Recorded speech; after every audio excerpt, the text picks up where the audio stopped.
Hello बच्चों, आज हम लोग चैप्टर रिवाइज करेंगे एनाटॉमी ऑफ फ्लोवरिंग प्लांट। इससे पहले के जो चैप्टर है living word, biological classification, plant kingdom, animal kingdom and morphology of flowering plant, 5 के 5 चैप्टर हम लोग कंप्लीट कर चुके हैं और फिर नोट्स मैंने टेलीग्राम पर अपलोड कर रखे हैं सभी 5 चैप्टर के। आज हम लोग रिवाइज करेंगे एनाटॉमी ऑफ फ्लोवरिंग प्लांट और इसके नोट्स भी टेलीग्राम पर अपलोड है। टेलीग्राम का लिंक मैं डिस्क्रिप्शन में दे रहा हूँ, आप लोग वहाँ से इन सभी नोट्स को डाउनलोड कर सकते हो। आज हम लोग रिवाइज करेंगे एनाटॉमी को। वीडियो को स्टार्ट करते हैं। प्लांट टिश्यू को क्लासीफाई किया गया है 2 मेन ग्रुप में। पहला है मेरिस्टेमेटिक टिश्यू और दूसरा है परमानेंट टिश्यू। मेरिस्टेमेटिक टिश्यू की जो कोशिकाएं होती है ये डिवीजन के लिए कैपेबल होती है, इनमें डिवीजन हो सकता है। लेकिन जो परमानेंट टिश्यू है इनकी कोशिका फर्दर डिवाइड नहीं कर सकती। ये जो मेच्योर कोशिकाएं होती है परमानेंट टिश्यू की, इनमें डिवीजन नहीं होता, cell do not further divide. लेकिन जो मेरिस्टेमेटिक टिश्यू की सेल्स होती है ये डिवीजन के लिए कैपेबल होती है, इनमें डिवीजन हो सकता है। मेरिस्टेमेटिक टिश्यू इसके सेल डिवीजन के लिए कैपेबल होती है और इसमें आता है प्राइमरी मेरिस्टेम और सेकेंडरी मेरिस्टेम। प्राइमरी मेरिस्टेम के भी 2 प्रकार है, एपिकल मेरिस्टेम और intercalary meristem. Intercalary meristem present होता है ग्रासिस में और जो एपिकल मेरिस्टेम है ये देखने को मिलता है हमें रूट में और सूट में। रूट में पाए जाने वाले मेरिस्टेम को बोला जाता है रूट एपिकल मेरिस्टेम और सूट में अगर प्रेजेंट है तो suit apical meristem.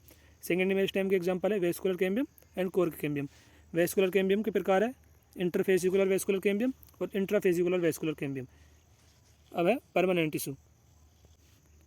Permanent tissue की कोशिकाएं फर्दर डिवाइड नहीं करती। परमानेंट टिश्यू के भी 2 प्रकार है, simple permanent tissue and complex permanent tissue. Simple permanent tissue के एग्जांपल है पैरेन्काइमा, कोलेनकाइमा एंड स्केलेनकाइमा।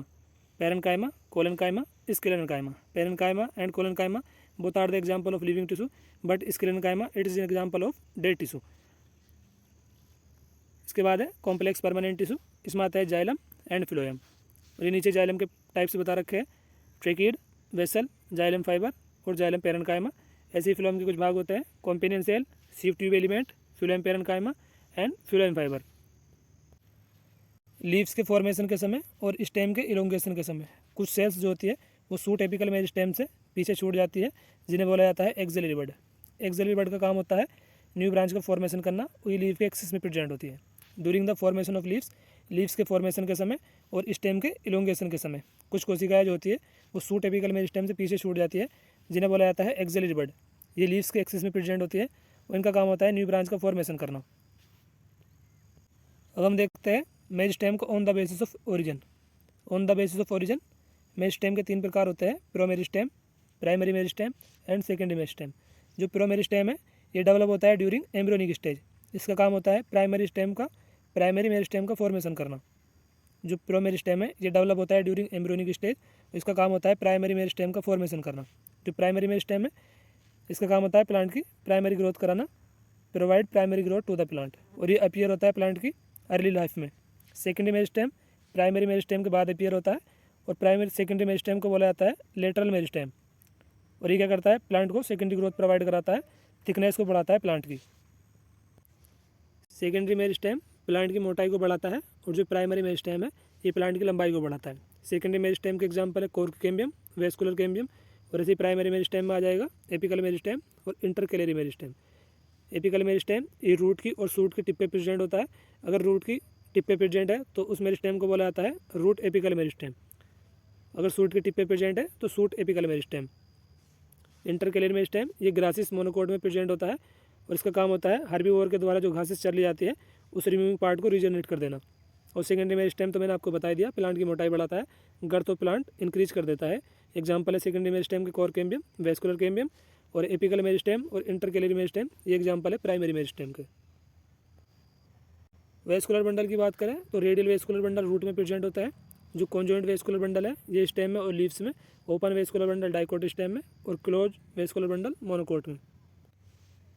अब हम पढ़ेंगे layer of tissue in root. Root में पाई जाने वाली टिश्यू की लेयर्स को पढ़ेंगे फ्रॉम आउटर टू इनर। सबसे आउटर में होती है एपिबिलेमा, उसके बाद होता है कोर्टेक्स, देन पेरिसाइकल। यहाँ बात चलिए outer to inner, layer of tissue in root. Root में पाई जाने वाली टिश्यू की लेयर्स, सबसे बाहर एपिबिलेमा है, उसके बाद कोर्टेक्स, उसके बाद है pericycle, then vascular bundle, vascular tissue और लास्ट में होता है पिथ। जो एपिबिलेमा है ये आउटर मोस्ट लेयर है। कोर्टेक्स की जो सबसे इनर मोस्ट लेयर है उसे बोला जाता है एंडोडर्मिस। पेरिसाइकल डाइकोट रूट में और मोनोकोट रूट में दोनों में प्रेजेंट होती है। पेरिसाइकल का काम होता है लेटरल रूट बनाना। जो पेरिसाइकल है डाइकोट रूट में लेटरल रूट के साथ साथ वेस्कुलर कैम्बियम का भी निर्माण करती है और वेस्कुलर कैम्बियम का ही काम है सेकेंडरी ग्रोथ कराना। मोनोकोट रूट में सिर्फ लेटरल रूट का फॉर्मेशन करती है पेरिसाइकिल। पेरिसाइकिल डाइकोट रूट में लेटरल रूट और वेस्कुलर कैम्बियम दोनों का निर्माण करती है, और जो मोनोकोट रूट है इसमें सिर्फ लेटरल रूट का फॉर्मेशन करती है पेरिसाइकिल। वेस्कुलर टिश्यू की बात करें डाइकोट रूट में और मोनोकोट रूट में, तो जाइलम और फिलोएम के जो बंडल है 2 से 4 प्रेजेंट होता है डाइकोट रूट में, और मोनोकोट रूट में पोलियार्क कंडीशन देखी जाती है, मोर देन 6 जाइलम बंडल यहाँ पे प्रेजेंट होता है। और पित्त की बात हम लोग आगे करेंगे। पित्त की बात करें तो स्मॉल एंड इंकंस्पिशियस ये होता है डाइकोट रूट में और मोनोकोट स्टेम में। लार्ज और वेल डेवलप पित्त पाया जाता है मोनोकोट रूट में और डाइकोट स्टेम में। पित्त स्मॉल पित्त देखा जाता है डाइकोट रूट में और मोनोकोट स्टेम में, और लार्ज और वेल डेवलप पित्त प्रेजेंट होता है मोनोकोट रूट में और डाइकोट स्टेम में। पित्त से क्वेश्चन पूछा जा चुका है नीट में, तो आप लोग ये ध्यान रखना। क्वेश्चन इस टाइप से पूछा जाएगा कि स्मॉल पित्त प्रेजेंट होता है, ऑप्शन में दे देगा डाइकोट रूट, मोनोकोट स्टेम, और ऑप्शन डी में दे देगा मोनोकोट रूट या डाइकोट स्टेम। तो आप लोग ध्यान रखोगे dicot root and monocot stem में पित्त स्मॉल होता है, लार्ज और वेल डेवलप पित्त प्रेजेंट होता है मोनोकोट रूट में और डाइकोट स्टेम में। अब हम लोग देखते हैं स्टेम में पाई जाने वाली टिश्यू की लेयर्स को। ये भी है, हम देख रहे हैं फ्रॉम आउटर टू इनर। सबसे जो आउटर मोस्ट लेयर है वो है एपिडर्मिस, उसके बाद है कोर्टेक्स, इसके 3 सब जोन होते हैं, उसके बाद है पेरिसाइकल, देन है वेस्कुलर बंडल, और उसके बाद है पित्त। रूट में भी हमने आउटर टू इनर लेयर देखी थी। अब हम देख रहे हैं layer of tissue in stem, stem में पाई जाने वाली टिश्यू की लेयर्स को, आउटर टू इनर साइड। सबसे बाहर है epidermis, outer most protective layer होती है स्टेम की, और स्टेम में क्यूटिकल प्रेजेंट होती है। कोर्टेक्स के 3 सब जोन होते हैं, हाइपोडर्मिस, कोर्टिकल लेयर, एंडोडर्मिस। सबसे जो इनर मोस्ट लेयर है वो है एपिडर्मिस। कोर्टिकल लेयर ये हाइपोडर्मिस के नीचे सिचुएटेड होती है, और ये बनी होती है पैरेन्काइमेटस सेल की। हाइपोडर्मिस की बात करें तो कोलनकाइमेटस होती है डाइकोट स्टेम में, और स्केलेनकाइमेटस होती है मोनोकोट स्टेम में। पेरिसाइकिल की बात करें तो ये प्रेजेंट होती है inner side of endodermis, endodermis के अंदर की ओर प्रेजेंट होती है pericycle. Vascular bundle dicot stem में कॉन्जॉइंट और ओपन होता है, और ये रिंग में अरेंज होता है। मोनोकोट स्टेम में बात करें तो कॉन्जॉइंट क्लोज होता है, और ये स्केलेड होते हैं बिखरे हुए। जो पेरिफेरल वेस्कुलर बंडल होता है ये स्मॉलर होता है, और वेस्कुलर बंडल में वाटर कंटेनिंग कैविटीज प्रेजेंट होती है। वेस्कुलर बंडल डाइकोट स्टेम में कॉन्जॉइंट ओपन और मोनोकोट स्टेम में कॉन्जॉइंट क्लोज। डाइकोट स्टेम में रिंग में अरेंज होता है वेस्कुलर बंडल, और मोनोकोट स्टेम में स्केलेड होता है। पेरिफेरल वेस्कुलर बंडल स्मॉलर होता है। और पित्त की बात हम लोग कर चुके हैं, स्मॉल एंड इंकंस्पिशियस और लार्ज और वेल डेवलप्ड। लार्ज और well develop pith monocot root and dicot stem में प्रेजेंट होता है, और स्मॉल एंड इनकंस्पिशियस ये डाइकोट रूट में और मोनोकोट स्टेम में। अब हम लोग देखने वाले हैं difference between dicot leaves and monocot leaves. Dicot leaves में और मोनोकोट प्लांट की लीफ में क्या डिफरेंस होता है ये देखने वाले हैं। डाइकोट प्लांट की जो लीफ है उनको बोला जाता है डोर्सिवेंट्रल लीफ। डोर्सिवेंट्रल लीफ में जो स्टोमेटा प्रेजेंट होता है वो लोअर सरफेस पर ज़्यादा प्रेजेंट होता है as compare to upper surface. लेकिन जो मोनोकोट प्लांट की लीफ है इसे बोला जाता है आइसोबायलेटरल लीफ। आइसोबायलेटरल का मतलब है कि इसमें स्टोमेटा इक्वली प्रेजेंट होता है बोथ सरफेस पे, अपर सरफेस पर भी और लोअर सरफेस भी इक्वल स्टोमेटा प्रेजेंट होता है। लेकिन यहाँ पर डोर्सिवेंट्रल लीफ में ऐसा नहीं है, यहाँ पर लोअर सरफेस पे स्टोमेटा ज़्यादा प्रेजेंट होता है। स्टोमेटा में पाई जाने वाली गार्ड सेल का शेप डोर्सिवेंट्रल लीफ में होता है बीन शेप, और यहाँ पे होता है डम्प बेल शेप। स्टोमेटा है बीन शेप गार्ड सेल, और यहाँ पे स्टोमेटा है dumbbell shape guard cell. Guard cell की कोशिका होगा जो शेप होता है वो डम्प बेल होता है यहाँ पे, और यहाँ पे होता है बीन शेप। म्यूजोफिल डिफरेंशिएटेड होती है डोर्सिवेंट्रल लीफ में, पेलिसिड एंड स्पॉन्जी पैरेन्काइमा में, और यहाँ पे म्यूजोफिल अनडिफरेंशिएटेड होते हैं जो आइसोबायलेटरल लीफ है मोनोकोट प्लांट की लीफ। बुलिफॉर्म सेल यहाँ पे एब्सेंट होती है डोर्सिवेंट्रल लीफ में, और यहाँ पे बुलिफॉर्म सेल्स प्रेजेंट होती है। बुलिफॉर्म सेल्स यहाँ से क्वेश्चन पूछा जा चुका है नेट में कई बार। तो बुलिफॉर्म सेल्स ये प्रेजेंट होती है आइसोबायलेटरल लीफ में, और यहाँ पे एब्सेंट होती है। म्यूजोफिल डिफरेंशिएटेड होता है पेलिसिड एंड स्पॉन्जी पैरेन्काइमा में, डोर्सिवेंट्रल लीफ में, और यहाँ पे आइसोबायलेटरल में अनडिफरेंशिएटेड। स्टोमेटा है bean shape guard cell bean shape की होती है डोर्सिवेंट्रल लीफ में, और यहाँ पे स्टोमेटा में पाई जाने वाली गार्ड सेल ये डम्प बेल शेप की होती है।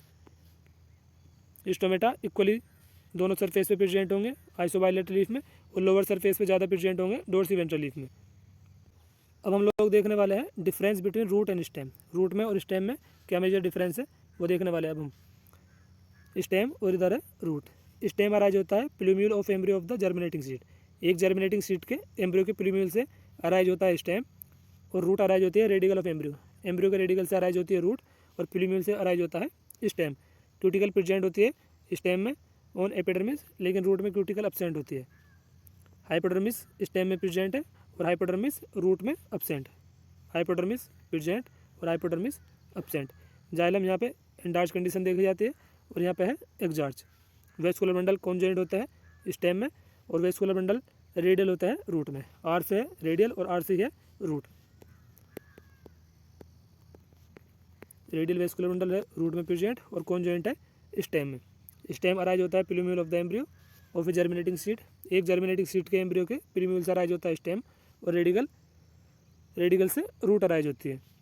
क्यूटिकल प्रेजेंट होती है स्टेम में और यहाँ पे अब्सेंट। हाइपोडर्मिस स्टेम में प्रेजेंट लेकिन यहाँ पे अब्सेंट।